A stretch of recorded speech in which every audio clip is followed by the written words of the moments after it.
but we're going to make sure that question is put to the test. All right, Republican Congressman Steve King out of Iowa is the chairman of the Conservative Opportunity Society. With me now in New York. Good morning to you. Good morning, Usually Bill. you're down there with all the marble around you on Capitol Hill. You are not necessarily on board this tax deal. Why not? Well, I lean no on this for a number of reasons, but one that doesn't get talked about very much is a 2-year extension on these tax brackets that have been the law for 7 to 9 years doesn't give smart capital enough time to get a return on an investment. If they had a return on investment of 2 years, they already invested their money and got it out before the tax increases would kick in. So I don't think we get enough benefit out of it. And the other side of it, the Keynesian component of paying people not to work, makes it harder for entrepreneurs to grow the economy. Your issue is it's not permanent. If it came to the floor of the House today, would you vote yes or no?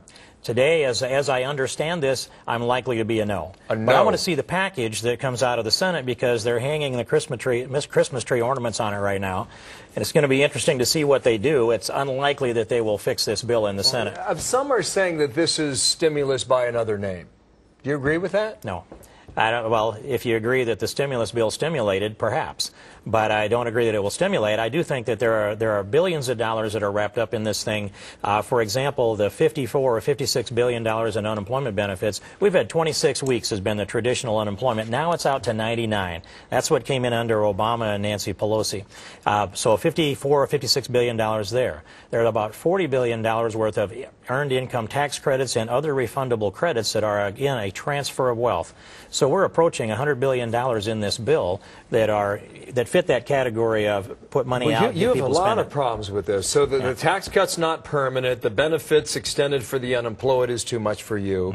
I hear you say it's not paid for ultimately. Wasn't that what voters were saying about a month ago? It seems like I'm pretty well consistent with the voters, Bill. If it came out of the Senate, we believe it's going to pass in the Senate, reading all the tea leaves down there in Washington. Then it comes to the House. Knowing what you know today, based on what your position is, and the position of a lot of liberal Democrats, would it pass? It looks unlikely. And because here, Nancy Pelosi and the progressives in her caucus have said that they're a no and that they won't bring the bill up, and they voted not to bring the bill up.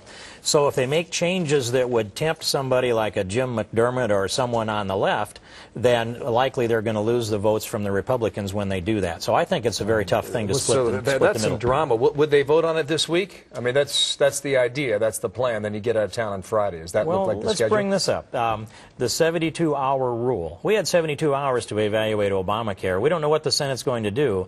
Let's hold this thing out there for 72 hours so the public has a chance to read it, so I have a chance to read it, and that, I think, would take us past this week into next week. And I think that'd be the right thing to do if the Republicans would take a stand on a 72-hour rule. Okay, could bump right up against Christmas Eve. I'm sorry to push you on this, but one of your big issues is that you believe when John Boehner has the gavel the first week of January, the #1 issue on the table is repealing the health care law that was signed into law several months ago.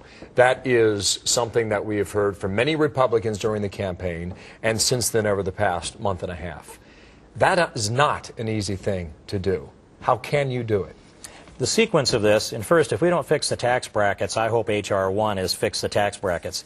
But aside from that, if we get over this hurdle this week or next, then we address the repeal of Obamacare. I believe, and I believe that leadership is consistent with me on this, that we should bring a bill that's a clean repeal, a standalone repeal of Obamacare, send that over to the Senate, and get them working on the repeal of Obamacare. Now, we know that the president would veto that if it gets to his desk, but that we need a test vote so we know where people stand, and we can start marching down through the appropriations bills, every one of them putting language in them that prohibits any of the funds that are appropriated from being used to either implement or enforce Obamacare. Wow, so that's your strategy then. You lay it on the table here. You would get him to veto a piece of legislation.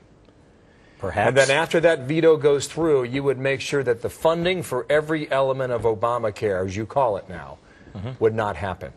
Wow. Yes, and march this through 2011 and 2012, because if we were going to have a perpetual Obama presidency, it would probably be an exercise in futility. But I believe we're going to elect a president in 2012, and he will come through Iowa on his way to New Hampshire and South Carolina.